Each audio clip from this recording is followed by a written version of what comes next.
So if you're like me, you saw the game at the PlayStation Showcase called Towers of Aghasba.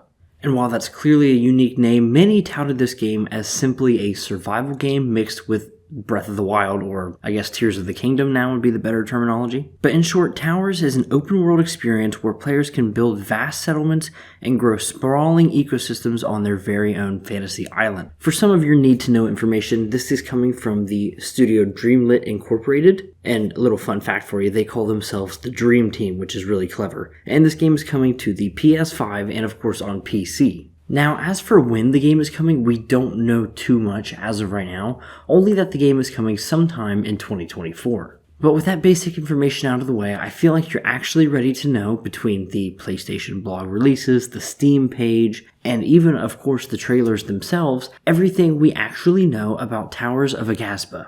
So first off, starting with the Steam page, one thing that I thought was interesting is that the game has tags of both single player and online co-op. Now, not specifically online PvP or anything like that. More specifically, it's mentioned so far as PvE. But when talking about the game, the page says that an open-world fantasy experience where players must balance between constructing bustling villages for their growing tribe and nurturing exotic ecosystems of otherworldly plant life. Express your creativity by developing your island however you'd like, explore the whimsical land of Aghasba, and connect with friends to show off your unique world.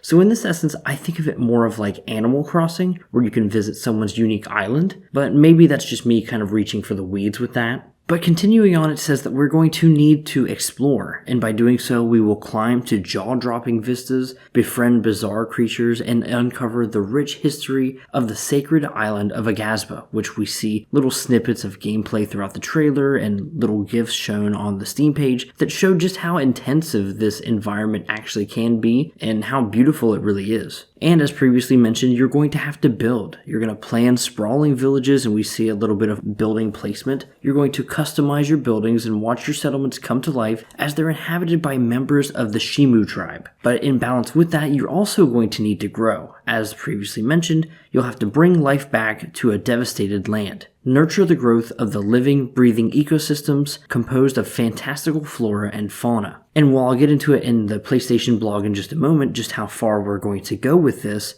I think it's really interesting the dynamic that you're going to have to strike between building and growing in this game. But most importantly, I think something that a lot of people are really going to enjoy, and as I said, like Animal Crossing, is that you're going to be able to play it together. You can visit your friends' unique islands to get ideas for how to develop your own, or invite people to your island to explore, harvest, or just hang out together. Before we hop over to the PlayStation blog post, however, which accompanies a lot of the showcase games that are shown off in their reveals, one thing I wanted to mention was that I was sitting on my YouTube sub feed just a day or two after the showcase, and I noticed that the trailer for this game showed up in my sub feed, but I don't follow PlayStation or anything like that specifically, so I was really perplexed. And then I realized that I had followed the developers Dreamlit Games a really long time ago because they had actually posted a prototype for this game all the way back in March of 2019. And then it was described as a prototype for a game made by 6 core developers in about 12 months' time. And while the studio of Dreamlit Games wasn't actually officially formed until 2020, and now they have up to 21 devs on the team by my count, it's really interesting to see just how this concept of a game you made in 12 months has become something that's reaching the worldwide stage of PlayStation, and therefore a lot more eyes of gamers who wouldn't always see this indie game. But like many hipsters, I have to say that I was there before a lot of it was cool. But speaking of PlayStation, let's head over to that blog post, shall we? And that's where I believe that we get a little bit more of the, I don't want to say story setup per se, but basically the gameplay reasoning for how this world is set up. And that's, as a young builder returning to their ancestral land of Aghasba, you are tasked with helping your tribe rebuild their lost civilization. However, the desolate island can barely sustain the people of your tribe. So that's what we're going to need you to build up both, settlements, structures for them to live in, also as well as plant life, flora, and fauna. We see plenty of different creatures throughout the trailer, some of which we can even ride as mounts. But continuing on, the gods of Aghasba are wary of the return of humans to the island as well. They fear the destruction of the land that came with the growth of human civilization in the past. To appease the gods, you must learn to strike the balance between rebuilding your civilization and fostering Aghasba's mystical ecosystem. Maintaining this balance creates a unique dynamic that sets Towers apart from other building games, which really is interesting as this is a third-person game by nature.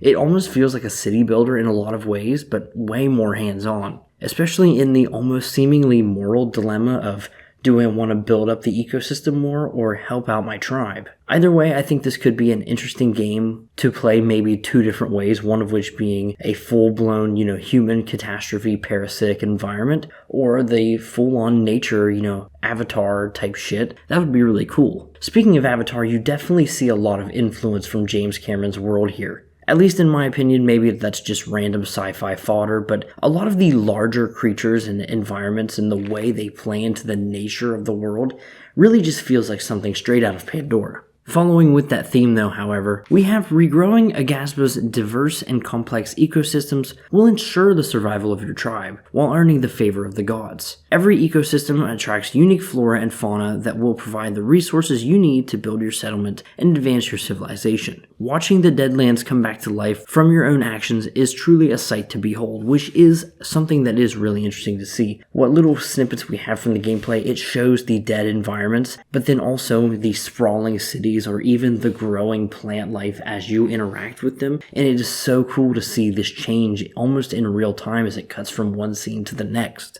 But in doing so, you need to support the return of your tribe to the land. You need to build multiple villages and settlements around the island. Every village offers unique items, tools, and buildings that shape how your tribe develops. You'll express your creativity by building structures in your settlements that celebrate your own people's history. And while we can't fully grasp what any of these individual phrases or terms mean by nature without playing the game, it's really interesting to think how much player freedom there will be. Though when reading something like this, it does seem like there's less of a karmic choice to the nature versus nurture of all of this. But I really hope there is a balance to be struck there with the actual decision making, but then also the progression of upgrading the environment so you can upgrade your tribe. Another quote that really interested me was that Towers of Aghasba offers a surreal atmosphere and original lore, with its mysterious and expansive world teeming with wonders, and as you explore the dynamic, ever-changing island, you will encounter strange beings, brave the treacherous, withered lands, which definitely seems to be something like a final boss type area, maybe. But then of course you're going to also need to uncover your tribe's lost history and unravel the mysteries of the island, from its mountain peaks all the way down to the depths beneath the waters. But one thing is for certain though, whether you're looking for adventure, creativity, or wonderment, the game promises to offer a fresh take on the building genre for all players. And at the end of the blog post, they mentioned that they have plenty of more surprises in store for the player in the coming months, so that's really exciting to hear. And once again, they re-emphasized that the game will be coming in summer of 2024. But really, that's everything there is to know about Towers of Aghasba. We've talked about the dev team, we've talked about the gameplay, and most importantly, we've talked about every direction that the game seemingly wants to take. Now, whether you're in or out is entirely up to you, but consider subscribing if you want more game breakdowns like this, just little kind of quick roundups of certain games coming out in the near or even far future, and you may find a game that you really like, especially if it's a game that you've never seen before. So consider subscribing. My name is Falling Hurts, and that's it for me. Goodbye.